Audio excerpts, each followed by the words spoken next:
At the last minute, we found out that there's another buyer in the process. Property was in really poor condition. We're trying as much as we can to appease the vendor, speak to the agent. It was really, really stressful.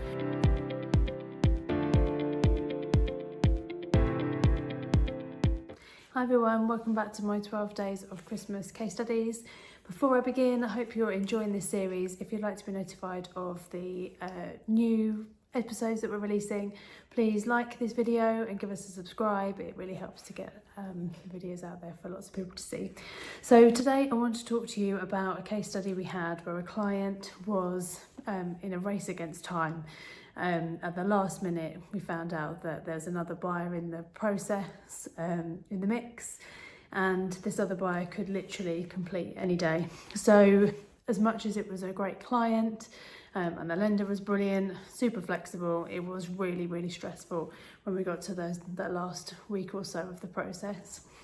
So clients looking to buy a property to convert to an HMO, we were using a refurbishment bridge for the client, which allowed them to borrow 70% of the purchase price and then all of the works costs in arrears. It's a tried and tested method for this client. They've done it plenty of times before. Brilliant clients, super communicative, like everything that we need from them they give us. We work really, really well together, and we have done this a couple of times before for them. So that was all a big plus point, a big good to go into in that scenario.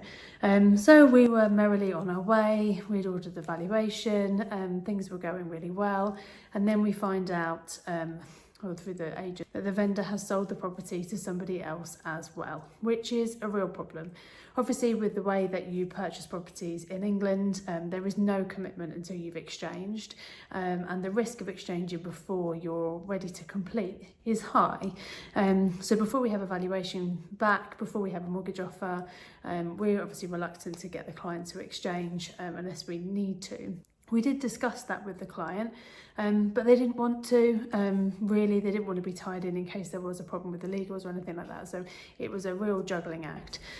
So what did we do to try and mitigate this? Well, we've got a really good relationship with this lender. We've worked with them plenty of times before. We've got a good relationship with their underwriter who looks after all of our cases, and senior managers there as well. So we decided to instruct the legals early. We thought that would try and calm the vendor down a little bit, try and give them some indication that the client is committed, and that we are looking to complete this as soon as possible. So we instructed them earlier on than we would normally do in that process. We got the asset manager round more quickly and really got everybody working towards that one goal at the end, to make sure that we can get this completed. So it was a very stressful situation at that time. The client had spent a huge amount of money, not only on the mortgage process, the legals and everything. They'd also got their architect involved, they've got the build quote, they've lined up their builder ready to start on this project. They had all the private investor money through, ready to go. So all of that had been laid out and was ready to proceed. And then the thought of not being able to complete on the property was not something that we really wanted to consider. So we find out the issue. I think part of the issue was because the vendor had tried to sell the property to somebody else previously, and didn't get very far. I think it fell through sort of quite late on in the process. The property was in really poor condition, so not something that would be mortgageable with a standard mortgage. So there was lots of things going on in the background that we're trying as much as we can to appease the vendor, speak to the agent, but there's only a limited amount that we can do as mortgage brokers acting for our client. So going back to the lender, we spoke to the lender, we instructed the solicitors earlier than we would normally, and then we find out with about a week to go that the other buyer is almost ready to complete as well. So we have to bring forward the completion date by as many days as we possibly can to make sure the client doesn't miss out on this purchase. So we did that. We completed 4 or 5 days earlier than we were expecting to.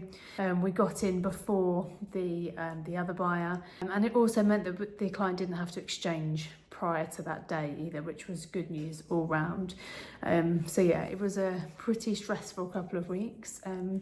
But I think what's really key with this situation is communication. There's only so much that we can do in reality, but what we are able to do is communicate as much as we possibly can. We can communicate with the client, obviously that is key, you are our customer. We can also communicate with the agent. We can have real clear communication with the estate agent, which is so important.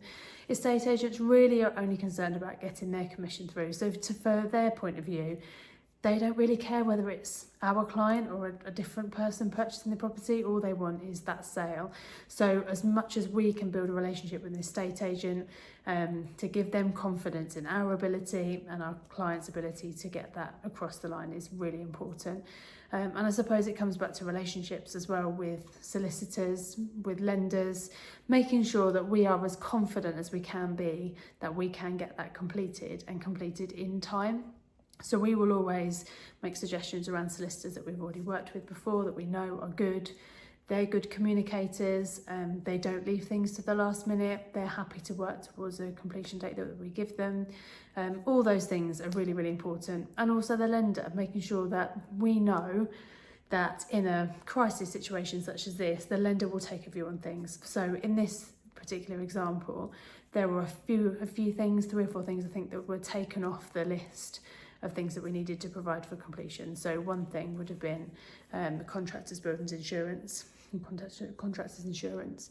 That was something we were able to take off the list, just sped up the process to make sure that we can complete more quickly. Any indemnities that we can take out to save getting information, anything that can go into title insurance again. So we're just speeding up the process, making it as easy as possible to complete as quickly as possible, and make sure the client gets the property. They can refurbish the property, will be a 6-bedroom HMO, and then we'll look at refinancing that for them when it's finished. So all in all, good news story, but yeah, pretty stressful along the way.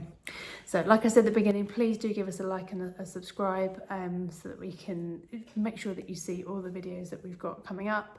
Still got quite a few case studies, hopefully to give you some inspiration for your 2026 property journey.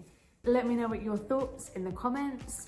Please don't forget to like and subscribe, and also give us a follow on Instagram. We've got plenty more property updates on there for you.